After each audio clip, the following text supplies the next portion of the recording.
Nathan Aspinall, the World Matchplay champion, the smile on your face says it all. It's been about 10-15 minutes now, just sum it up for us. I don't know, I've been doing press. Yeah, it's an amazing feeling, you know.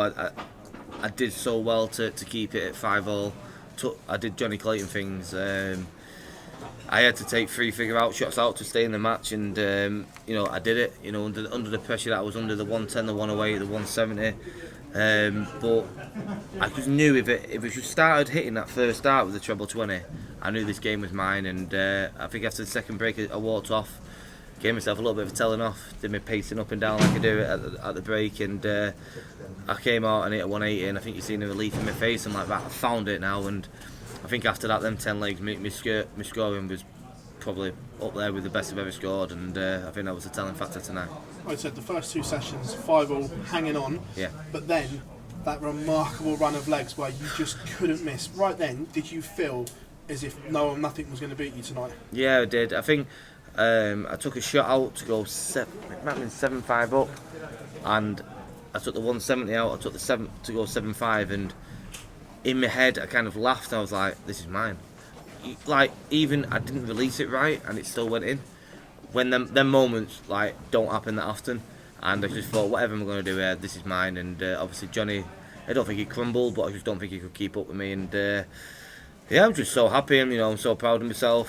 Thankful for all the support and the family that have come and supported me, and thankful for, you know, Jonny for, you know, not giving me the game, but he's a fantastic dart player, fantastic guy, and I'm happy to share that moment with him. You said yesterday, we said today was the biggest night and the biggest day of your career. Did it live up to everything you wanted? Oh, the end did. Like, the start of it, I was absolutely bricking it. I'm not going to lie. I was so nervous. All day I've been thrown up. I've been so nervous all day, and I got on there, and I think again that might be why I was so poor first 10 legs. But again, I hit that 180, and that just settled me really like so much. And yeah, at the end to get the kids on stage, that's all they've wanted to do all weekend. Well, especially Millie, she's only 5. She's like, I want to get on stage and have a picture with you. And yeah, they've been great all week. They've supported me, and I'm just so happy for me and my family. That trophy has done big things for other people's careers. Now, what's next for Nathan Aspinall? Because I know that you were so disappointed that the gap between the UK and this one. What's the next step for you now? Next step is obviously enjoying myself tonight. You know me, you know I love a party. The kids are here, so it can't be too heavy. But yeah, obviously we get back, and I've had, like I say, in interviews, I've just bought my new house. I get my keys from my new house on Thursday. I think that might give me a bit more motivation to win the title, because I'm skint. Well, I was. But yeah, get the keys from my house on Thursday, and then New Zealand Saturday. So yeah, I've got a couple of days to try and sink in what's happened. But yeah, these things don't happen that often, and I'm just going to try and enjoy it as much as I can. Nathan, huge congratulations. Thank you very much, mate. Cheers. Nathan. Did you predict it right, by the way? Yeah. Yeah, good lad. Jonny's been so clinical on the doubles throughout the week. Turned it on its head really today. Yeah, and I think you know, I said pre-match, the stats came up, and obviously I was absolutely smashing him on the 180s, but his finishing was 51%, and I kept saying to him, like, listen, just none of this tonight, please, mate. And you know, at 5-all, I'm finishing better than him, but he's hitting more 180s, so it's kind of flipped on its head. But yeah, he didn't finish well tonight. I don't know whether the occasion, the pressure, I don't know. But you know, he was constantly under pressure. When I went like 7-8-5 up, he was constantly under pressure, and I think that, you know, pressure does a weird thing to a lot of people, however good you are. And I think that's what happened. And for yourself, up to a high in the PDC rankings. Number 5. Number 1 spot, is that what you're aiming for? You said earlier in the week you're yeah, aiming for of course. Smith's number 1 spot. Yeah, you know, I said before, I've got Smithy's flights in my darts case. I lied to him when he gave them. I said, they're for my kids, they're for me. Keep him in my darts case for motivation. You know, if he can be world champion, world number 1, I don't believe that I can't. So I've got pictures of my kids, and I got Smithy's flights there. Might be sad to some people, but I use stuff like that as inspiration. And yeah, this is a step in the right direction. You know, I think he's sat at home happy for me, like I was when he won the Worlds. You know, imagine me and him next year in the World Cup team, because that's something I really want to do. I think it'd be great, and yeah, steps in the right direction, and roll on New Zealand at weekend. And to come where you've come from the last couple of years, you had your injury troubles and you didn't quite know where your career was going quite at that moment. But to come from there to being match play champion, a real inspirational story.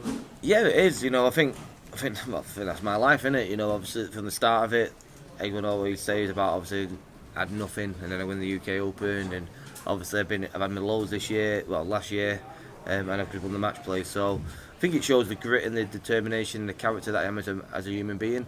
That I'm never done in any walk of life. I always strive to be the best, whether it's being a father or a partner. She might disagree, but whatever it is, I try to be my best at anything I do, and this week I've been the best. Thank you. Nathan, how special was it to share that moment with your family at the end? It means everything.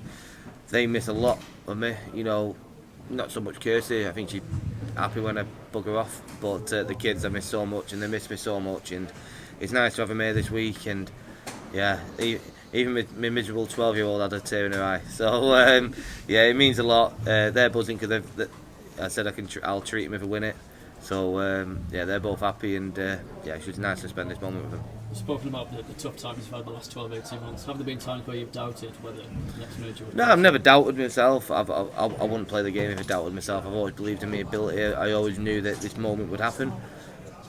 When it would happen, I didn't know. I thought maybe last year I fancied the Grand Slam against Smith. I got absolutely, ironed out. But yeah, obviously this year when I made the final, this can't happen again. I don't want to lose another final. Yeah, okay, great to reach a final, but it's a horrible feeling when you lose on that stage, and I wasn't losing this tonight, and I've not. I guess the only thing that could top this now is to become world champion. That's got to be the main target. Yeah, which is it's an absolutely amazing, fantastic feeling to be in. I've nearly done the pinnacle of the sport that I play in. Like I say, there's only one bigger than this, which is the Worlds, and yeah, I don't know where we're going to put this one, but there's bigger problems to have. So I might make another little hole and get that ready for the Worlds in December.